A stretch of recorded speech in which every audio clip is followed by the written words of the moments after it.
all had that picture that looks really good, but has minor details and imperfections that need to be fixed. Whether it might be red eye, some blurriness, or a bad background that is ruining the photo.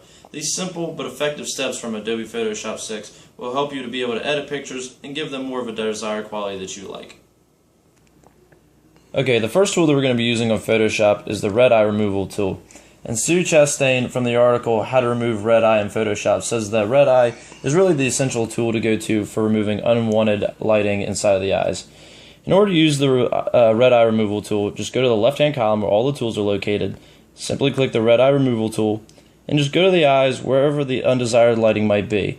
Right here in this girl's eyes, just simply click here, you'll get a loading screen. You continue to do this several times and eventually the lighting will go away. Eventually the desired product should look like this. I removed the lighting from her eyes, but not hers or his. In order to completely change a different background, there's a few different ways to go. One of the best ways is to use the magnetic lasso tool. In order to get to the magnetic lasso tool, simply just go to the left-hand column and look at the tool that looks like a rope. Click L on the keyboard 2 times. Eventually a magnet will come up on the magnetic lasso tool and you're good to go. Start clicking around the desired images that you would specifically like to highlight.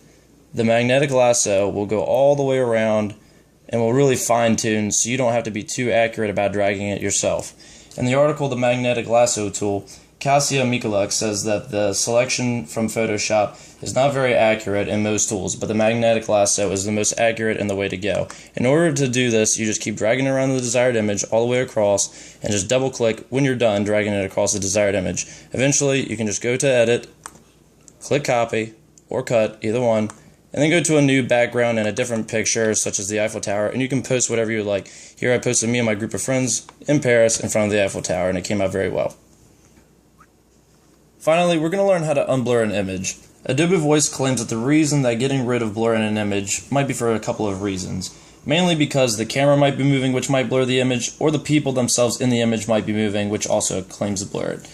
The best way to get rid of blurring isn't really through a tool, but rather to go to the top bar, click Enhance, hit Auto Smart Fix. This is sort of a general overview that sort of auto-corrects everything in a slight way. To go further deeper into correcting the blurriness, click Auto Levels, which adjusts all the levels of lighting and color together. Finally, go to Auto Contrast, and this really helps contrast the background with the foreground and corrects all of the above. Hopefully this information and these tools will be able to give you proper knowledge and skills in the future that will be able to help you give your photos a nice finishing touch and the desired quality that you've always been looking for.